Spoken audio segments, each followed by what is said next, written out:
Hello guys, what is up? In this video, we are going to show you how to fix if you cannot sign in or sign up for Character AI. Now we are in the Character AI homepage, and if for some reason you cannot sign in or sign up, it's very easy. All you need to do is anywhere here on the website, right-click with your mouse, like so.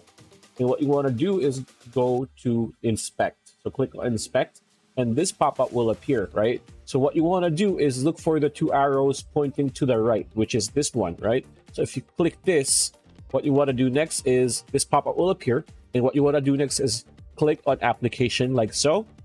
And here it's going to be right like this, right? But you need to click on storage. This is the third option within the application, right? So click storage and you will see this. And what you need to do is just make sure you click these. All of these should be by default ticked or clicked. If not, just click on it like that, and then all you need to do is clear site data. So once you do that, you'll be good to go. Close the tab or just refresh the tab and you will be all set. So that's pretty much it. That's the video. Hope you liked it. Like, comment, share, subscribe, ring that bell icon. We will see you on the next video.